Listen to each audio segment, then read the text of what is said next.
আজকে আমরা একত্রিত হয়েছি, আমাদের এই মিছিল কিন্তু থামানো যায় নাই। আমরা যে আসলে দেখানোর চেষ্টা করতেছি, আমরা চাইলে কিন্তু 10,000 20,000 মানুষের জমায়েত করতে পারি। এই 24 ঘন্টার মধ্যে যদি মামলা প্রত্যাহার না করা হয়, তাহলে কিন্তু আমাদের কর্মসূচি কঠোর থেকে কঠোর হবে। কিন্তু এখন পর্যন্ত আমরা সরকারের পক্ষ থেকে কোনো আশ্বাস পাচ্ছি না। সরকারের কোনো কি উদ্দেশ্য সেটা আমাদের কাছে স্পষ্ট হচ্ছে না। মহামান্য আদালত নির্দেশ দিয়েছেন যে সরকার চাইলে গোটা পরিবর্তন করতে পারে, এবং যেখানে আমরা বলছি যে 18 সালের পরিপত্র নয়, সকল রিডিং গোটা সংস্কারের যে এখতিয়ার সেটি কেবল সরকারেরই এখতিয়ার। এবং আমাদেরকে বলা হচ্ছে আমরা নাকি দাবি পরিবর্তন করছি, আমরা নাকি কার কাছে দাবি করবো সেটাও পরিবর্তন করছি। আমরা প্রথম থেকে আমাদের বক্তব্য খুবই স্পষ্ট, গোটা সংস্কারের এখতিয়ার সরকারের, সেটা আমরা প্রথম থেকেই বলেছি, নির্বাহী বিভাগ এবং সরকারের, বরং সরকারই সেই দায় এড়ানোর চেষ্টা করেছে। আমরা এখন বলছি যে গোটা সংস্কার বা সেই পরিপত্র কিন্তু বাস্তবায়ন করবে সরকার বা নির্বাহী বিভাগই, কিন্তু আমরা চাচ্ছি আইন বিভাগের মাধ্যমে, জাতীয় সংসদের মাধ্যমে সেটাকে আইন করে যথাযথ বিধিবদ্ধ করার জন্য, যাতে জনপ্রতিনিধিরা এক্ষেত্রে ভূমিকা পালন করে। আমাদের এই বক্তব্য বা দাবি কিন্তু কখনোই স্ববিরোধী নয়, বরং আমরা যতগুলো দরজা আছে সবগুলো দরজায় যাচ্ছি, এবং আমাদেরকে দরজা থেকে ফিরানো হচ্ছে, এবং এই ফিরানোর পরে তারা বলতেছে আমরা নাকি এক জায়গা থেকে আরেক জায়গায় বেশি।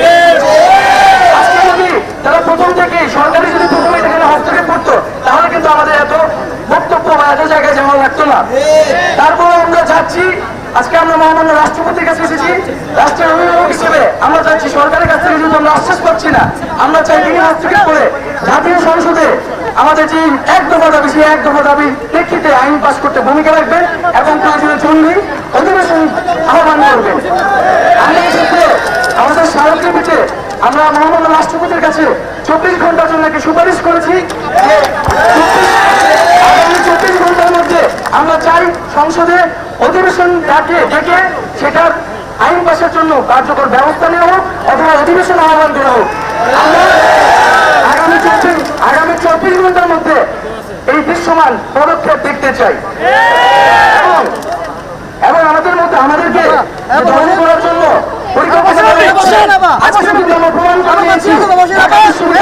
জগন্নাথ বিশ্ববিদ্যালয়, ঢাকা 7 কলেজের প্রতিষ্ঠান সহ জাতীয় বিশ্ববিদ্যালয়ের অন্তর্ভুক্ত কলেজসমূহ শিক্ষার্থীবৃন্দ, প্রাইভেট বিশ্ববিদ্যালয়ের শিক্ষার্থীবৃন্দ কিন্তু আজকে এই যে শেরেবাংলার কৃষি বিশ্ববিদ্যালয়, ঢাকার সকল শিক্ষা প্রতিষ্ঠান, আজকে আমরা একত্রিত হয়েছি, আমাদের এই মিছিল কিন্তু থামানো যায় নাই। আমরা যে আসলে দেখানোর চেষ্টা করতেছি, আমরা চাইলে কিন্তু 10,000 20,000 মানুষের জমায়েত করতে পারি। আমরা চাচ্ছি না কোন ধরনের কঠোর কর্মসূচি, কোন ধরনের জনদুর্ভোগ কর্মসূচি যেটা আমাদেরকে বাধ্য করা হোক। আমরা চাচ্ছি 24 ঘন্টার মধ্যে একটা দৃশ্যমান পদক্ষেপ নেওয়া হোক, এবং আমাদের সাথে আমাদের যে দাবি, সেই দাবি পূরণ করা হোক। আমরা আগামী 24 ঘন্টা পর্যবেক্ষণ করব সরকারের তরফ থেকে, মহামান্য রাষ্ট্রপতির তরফ থেকে, এবং দায়িত্বশীল ব্যক্তিদের পক্ষ থেকে কি ধরনের বক্তব্য এবং পদক্ষেপ আসছে সেটি আমরা পর্যবেক্ষণ করে আমরা পরবর্তী আমাদের কর্মপরিকল্পনা ঠিক করব।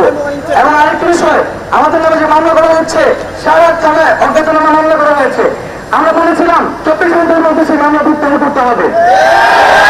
আমরা এটি আরো 24 ঘন্টা বাড়িয়ে দিচ্ছি আজকে, এবং এই 24 ঘন্টার মধ্যে যদি মামলা প্রত্যাহার না করা হয়, তাহলে কিন্তু আমাদের কর্মসূচি কঠোর থেকে কঠোর হবে। এই অন্যায় মামলা দেওয়ার জন্য আমরা কিন্তু আইন শৃঙ্খলা বাহিনীর সর্বোচ্চ ব্যক্তিকে জবাবদিহির আহ্বান জানাতে হবে। আজকের কর্মসূচিতে যারা এই রৌদ্র বৃষ্টি ছড়িয়েছিলেন সবাইকে ধন্যবাদ জানাচ্ছি, আমাদের বোনেদের ধন্যবাদ জানাচ্ছি, এবং আমরা এখান থেকে আমাদের জগন্নাথ বিশ্ববিদ্যালয়ের শিক্ষার্থীবৃন্দ যারা, তারা এখান থেকে তাঁতিবাজার হয়ে তাদের ক্যাম্পাসে ফেরত যাবেন সুশৃঙ্খলভাবে মিছিল করে, এবং ঢাকা বিশ্ববিদ্যালয় সহ ঢাকা কলেজ, ইডেন কলেজ সহ অন্যান্য যে শিক্ষা প্রতিষ্ঠানগুলো রয়েছে, আমরা তারা একত্রে মিছিল নিয়ে সচিবালয় হয়ে দোয়েল চত্বর হয়ে আমাদের ঢাকা বিশ্ববিদ্যালয় ক্যাম্পাস এলাকায় প্রবেশ করি।